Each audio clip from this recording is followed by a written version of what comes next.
Hi everyone and welcome. Today we are in my improvised home lab and today we are going to show how to connect the project. Here's the ESP-32 connected with an cable to the PS2 port of this laptop. This is an old laptop, mid-90s, a Toshiba Satellite 205 CDS, really old laptop, Windows 95 from the factory, and today it's running Windows 98. And we are using it today to demonstrate how to connect a Bluetooth classic keyboard. This is a classic keyboard, not that an BLE or Bluetooth low energy keyboard. That will be the newest keyboards on the market. This is an older style one with an old protocol. It works the same, it's really good anyways, but the pairing is a little bit different because you need to enter a pairing code using the keys and then pressing enter so you can pair for the first time with the board. So this is the board without the case like the other time. You can see it's a normal ESP-32. In this case we have two connectors soldered. I removed the pins so I can make a case for it later on. I probably will be selling this. So I soldered two connectors which I use for debugging. This one I use for testing with pin 22 and 23. That would be what you can find in the GitHub repository. It will work straight off the case. In this case, I'm using pin 12 and 13 for clock and data. 12 is data, 13 is the clock, because you can, as you can see, use ground and VIN all in a row and solder there the connector, so it can work directly from the power from the computer. That's really nice, but you have to have in mind that pin 12 and 13 are strapping pins, so you will have to blow an E-fuse in the board, otherwise it will not boot up because of the high signals coming from the board. So I will power up the computer. Simply press the power button. You will see a blue light indicating successful PS2 protocol initiation. So in this moment the board is actively searching for new keyboards and ready to begin the pairing process. In this case I have a clean MVS storage memory, so no keyboard was previously paired to the board, and the board doesn't have anything to connect to.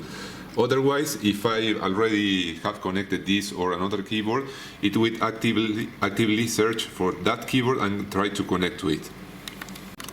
So we will begin with the Bluetooth Classic pairing process. As I said, the board is actively searching for new keyboards. All I have to do is start pairing mode in the keyboard. In this case, I have a Logitech one. I have three different Bluetooth, as I think you can call them, sessions or transponders. It's really the same transponder, but it's like three Bluetooth devices in one. So you can connect to different computers or different devices. So I will start the pairing process by, in the case of this keyboard, you have to press and hold whichever of the three you want, and it will start to blink rapidly.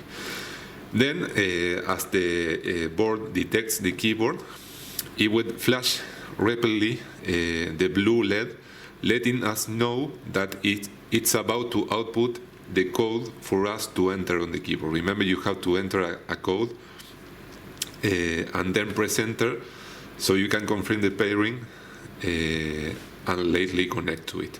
So I will hold the one. It started blinking, as you can see, and then the board is going to flash rapidly. There it is, blue. So 1, 2, 3, I press 3. 1, 2, 3, 4, 4, 2, 1, 8, 9, and that's enter. And it's now connected. The blue LED on the board, it's indicating a connection as well as the solid light and then fading out in the keyboard. So this keyboard is currently connected. So if we switch to the computer, we can see I can press start or the Windows key, and the start menu is popping up. So this keyboard is working. So I hope you could catch that. It's a little bit fast and not comfortable, but it's what we have. Otherwise, you will have to use the serial console connected to the board, or have a display on the board. This way you can read the code directly from the LED and don't have to rely on any external devices. As you could see, the board will flash rapidly the first time, indicating the code is about to come. And for each digit, there will be a count in the LED, 1, 2, 3, whatever, and then stop, so you press immediately that digit. You have to do it as the code is outputting, because if I wait until the code is totally output, this keyboard in particular has a timeout, so it will not accept the code. I have to put it as I'm reading it from the board. And as you can be asking yourself what to do with the 0. Okay, well, it will have a steady light for a moment, indicating that's a 0. Okay, and at the end of the code, it will rapidly flash again, so letting you know that you have to press enter. And that's all. It's a really little bit difficult, but once you have it working, you don't have to do it anymore. You can turn off the board and the keyboard, the computer, whatever, and the next time you turn it on, it will automatically connect.